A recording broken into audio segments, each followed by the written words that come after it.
The Calgary Police Service has laid over 60 charges against 4 individuals and recovered over $300,000 worth of vehicles after a 3-month investigation into vehicles being stolen during test drives arranged through online classified ads. In each case, people were using an online classified ad site to privately sell their vehicles when they were contacted by a suspect claiming to be a potential buyer. A meeting was then arranged in a public location to check out the vehicle. The suspect then asked for a test drive and made up a reason for the victim to momentarily step out of the vehicle.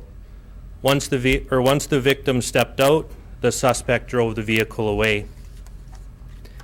In the last incident on Friday, September 4th, 2015, the vehicle owner tried to prevent the theft by attempting to climb back into the moving vehicle. The vehicle hit a curb hard and rolled onto its side before the victim could get inside, pinning him underneath it. He was transported to hospital in serious but stable condition and has since been released. As part of a citywide investigation into these incidents, we executed 2 search warrants on Monday, September 28, 2015, and took 2 individuals into custody. On Monday, November 9, 2015, a 3rd search warrant was executed and 3 more individuals were taken into custody, one later being released without charges. During the investigation, we seized a total of 9 stolen vehicles with a combined value of over $315,000, 5 stolen license plates, and documents that can assist with giving vehicles a new vehicle identification number. It is believed that the individuals were stealing the vehicles for personal use and that they are also connected to multiple gas thefts around the city that occurred during the same period. At this time, it does not appear there is a connection to any larger organized crime group or the drug trade. Police have laid 66 charges against the following 4 individuals in relation to these incidents. Alexander Alfred Beck Quinville, 23 of Calgary, Kirk Leslie Nazil, 28 of Calgary, Christina Louise Ramchuk, 26 of Calgary, and Lacey Victoria Cecile Tiedemann, 22 of Calgary. The investigation is ongoing, and anyone with information about these or similar incidents that has not already spoken to police is asked to contact the Calgary Police Service non-emergency line at 403-266-1234 or Crime Stoppers anonymously. Thank you. I can now take any questions. Detective, were the 4 accused, you believe they were all working together cooperatively on these stolen cars? From the investigation, we believe 2 of them were working together in order to steal the vehicles. And the other 2, what was their connection? Their relationship is they were in a relationship with the 2. So 2 couples. You said they were stealing them for their personal use. Does that mean you don't believe they were stealing them for resale or remarketing somewhere?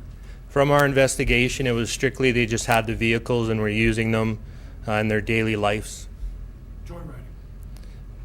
Yeah, to get around and do the tasks they needed to do during a day. Where were they storing the stolen vehicles? The vehicles are being kept at their residence, inside a garage or just parked on the driveway, some on the public street.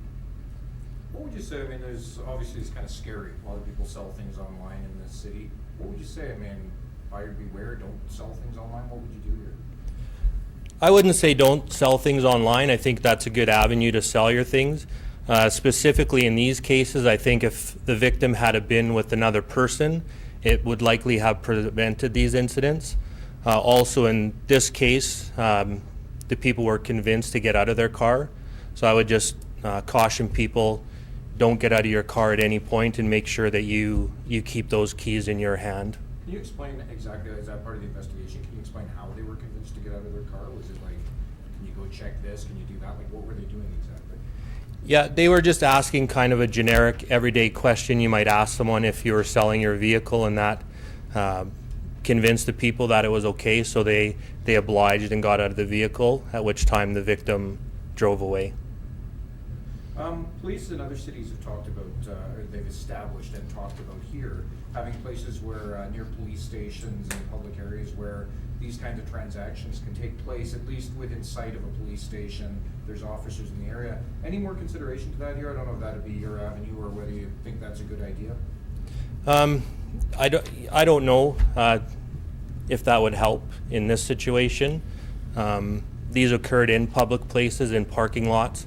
It also occurred in the parking lot of a hospital on 3 consecutive days.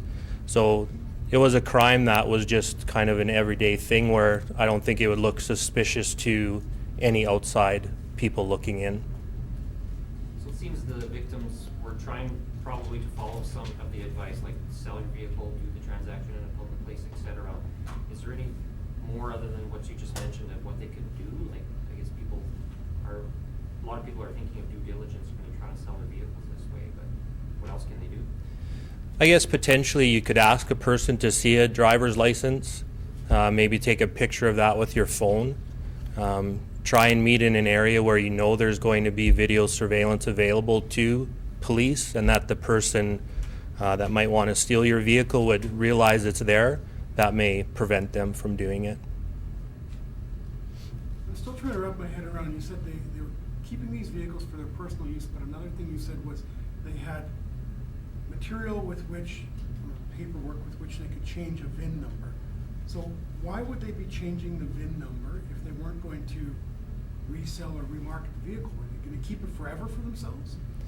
From the investigation, I believe that's what they wanted to do. By re-VINning the vehicle, you're essentially giving it a different identity, and then you can drive that vehicle without being detected that it's a stolen vehicle you're driving. So if they would have been stopped by police and police were to look at that VIN, it would come back as a vehicle that's not stolen.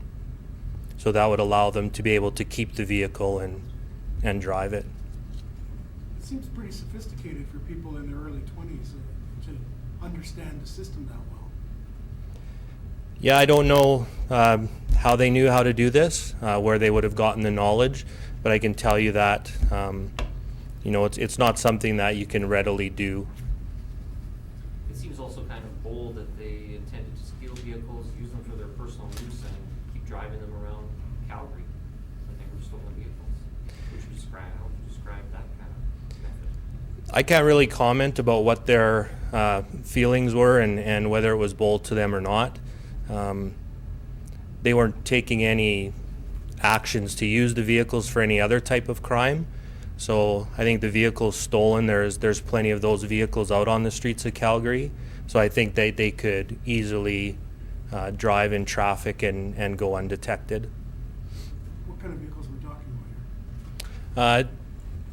For this investigation, the 6 vehicles, there was a Ford F-450 truck, a Ford Raptor, there was a Bentley that was stolen, 2 Range Rovers, and a Lexus IS350.